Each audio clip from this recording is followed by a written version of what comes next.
Hello, it's Diana Dini. Are you ready for bookcast number 2? I've been pretty busy since the last time I did a bookcast. Let's talk about some relatively recent books about product development and how I thought they apply to product design and engineering. Today I'm talking about Loonshots, AI 2041, How to Get Big Things Done, and Quit. Stay tuned. I'll talk more about them after this brief introduction. Hello and welcome to Quality During Design, the place to use quality thinking to create products others love for less. Each week we talk about ways to use quality during design engineering and product development. I'm Diana Dini. I'm a senior level quality professional and engineer with over 20 years of experience in manufacturing and design. Listen in and then join us. Visit qualityduringdesign.com. I found I really enjoy reading multiple books at one time. It could be as many as maybe 8 or 10 books at a time. They're not all in the same genre or have the same kind of topic, so that keeps things separate a little bit.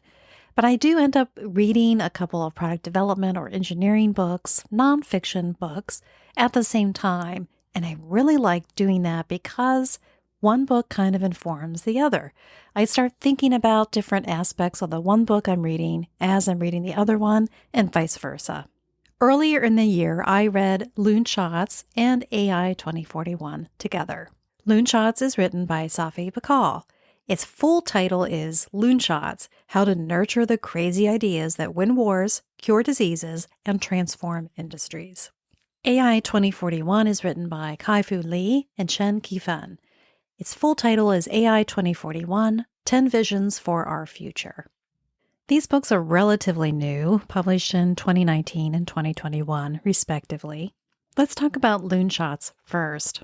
Safi is a physicist turned business person, and he applied his physics-type mentality to looking at how businesses are run, and within those businesses, how projects get to be run and managed.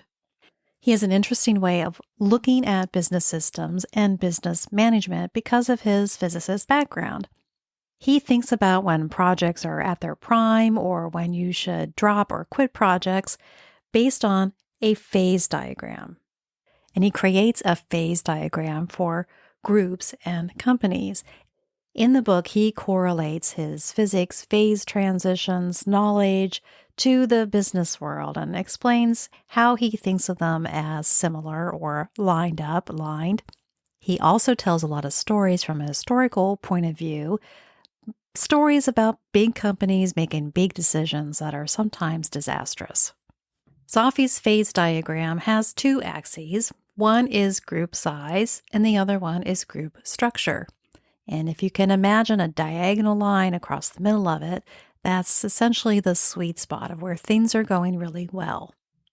And there's a balancing act between companies that are capable of producing Loonshots, which are those really innovative product designs that change the way we just do things. He links that against office politics, the way people and groups of people are managed and how much creativity is promoted within the groups. He really gets into the structure of different groups in order for a company to be able to produce Loonshots. Now let me tell you a little bit about AI 2041. AI 2041 is really a sci-fi fiction book. It's a series of 10 different short stories. It kind of reminded me a little bit of some of the Isaac Asimov books that I used to read when I was a kid. And even then, those Isaac Asimov books are pretty old. But AI 2041 is new, and it's focusing and considering the impact that AI might have on our world, on how we do things, the types of products that we use, and so on. Kai-Fu and Chen teamed up to write this book. Kai-Fu is an expert on AI technology, and Chen is pretty good at writing science fiction novels. So together, it made for just an interesting read. I was trying to get my teenager to read it just because he's starting to think about careers and future jobs, and that's in a lot of turmoil and volatility right now. These 2 books I read together at the same time, meaning in parallel, and I found them more interesting when I read them together. On their own, they're both interesting books that got me to look at things a little differently. But together, I would read the sci-fi short story of what might be in the future with AI development, and then read more about some of the old Pan Am projects were being described in Loonshots and how the group size and group structure really affected some of the decisions that were made. It got me thinking about how some of these AI projects might be able to be developed or might go through a development process. Some of the hiccups and setbacks that could be seen because of some of these large corporations doing things with AI. And it got me to think more about my place in the development of these AI tools, even more than I had before. Here's my recommendations for Loonshots. If you're a product design history buff, then Loonshots is for you. If you're at a point in your career when you're managing different groups and they're rather large groups for big projects, then you may want to read Loonshots to get some different perspectives about how to manage your groups and best foster that creative Loonshot mentality. Loonshots also gets into some of the politics of it all. So if you want a different perspective on the politics you may be having to navigate at your workplace, then give Loonshots a try. Here's my recommendation for AI 2041. If you like sci-fi and you're interested in what's happening with AI, then AI 2041 is a very approachable book for you to start thinking about that. They are sci-fi short stories, so they're very approachable. The stories are in settings and told from a point of view that you can kind of imagine yourself living in that kind of a world. In addition to the short stories, there is an author commentary describing why he thinks we're going to be to this point within 20 years with AI technology. Now, my recommendation for reading them together is if you really want to get creative about how we might be able to develop some of these AI technologies, because they really would be considered a type of loonshot, don't you think? Two more product development, engineering, project type of books that I've been reading that I read together was Quit, The Power of Knowing When to Walk Away by Annie Duke, and the book How Big Things Get Done, The Surprising Factors Behind Every Successful Project, from Home Renovations to Space Exploration by Bent Flyvbjerg and Dan Gardner.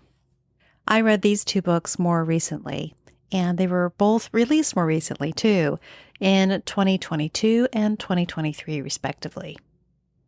Quit was written by a poker playing champion who had a start in academics.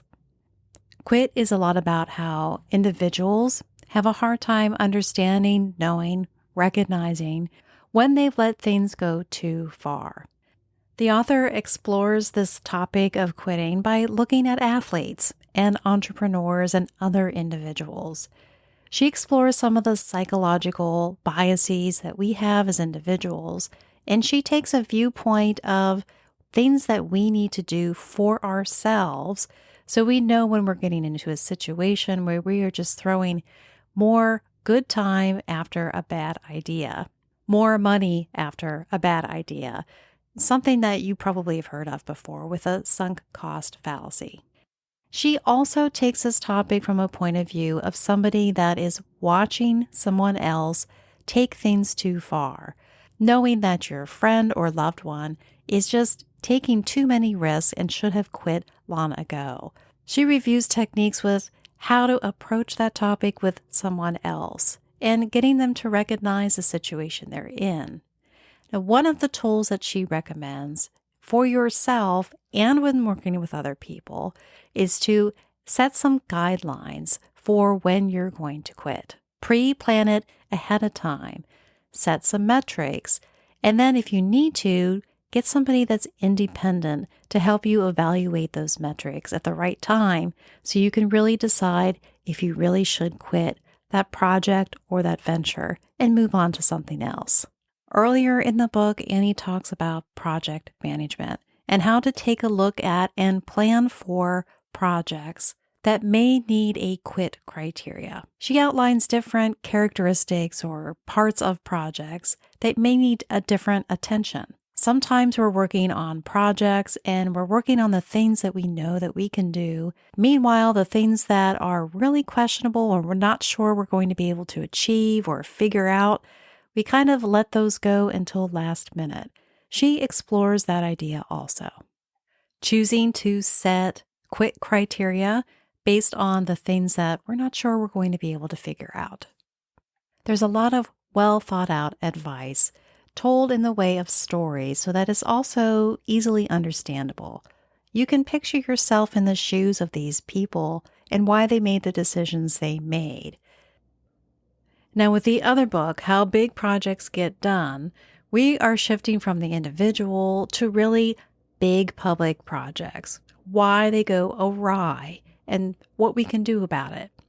With a viewpoint of civil engineering and architecture, and the historical stories to go with them, reading this book will give you a perspective of the politics at play with really big projects. You'll also see why we need to involve more planning and why experimenting and iterating belong in the planning phases of a project. I particularly enjoy the stories about two architectural feats, the Guggenheim Bilbao in Spain and the Sydney Opera House. The authors contrasted and compared these different projects on several different levels, and it was just an interesting story and the important considerations we need to take for both. The author's mantra is think slow, act fast. So they do talk about the planning. They also talk about the execution. My recommendations for these two books are like this. If you find yourself toiling away on a project that's going nowhere, then the lesson in Quit may be applicable to you. It's always good to learn about our own cognitive biases, so go ahead and give Quit a read so that you can watch out for those planning gotchas. If you like architecture and civil projects, then you'll appreciate the project point of view of how big projects get done. Read together in parallel, they both focus on the planning part of projects. You'll get ideas of how to boost your project planning capabilities to include the activities and topics not typically found, but proven to be necessary. They also both review some decisions that we take with projects as we're in them. Even though their examples may not be rooted in industrial manufacturing and product design, the project aspects of these books would definitely apply to product design development. So there you have it, our bookcast number 2, reviewing those 4 books. Just as a recap, I'd recommend reading Loonshots and AI 2041 together, and I'd also recommend reading Quit and How Big Things Get Done together. If you like this episode, there is more at qualityduringdesign.com. You can subscribe to our weekly newsletter to keep in touch and be updated with what's going on and the latest. Also, if you think you would be interested in joining me for a book club on any of these books so that we can have a virtual meeting with other people to discuss certain topics about them, reach out and let me know. Give me an email or send me a voicemail. My contact information is on the website. This has been a production of Dini Enterprises. Thanks for listening.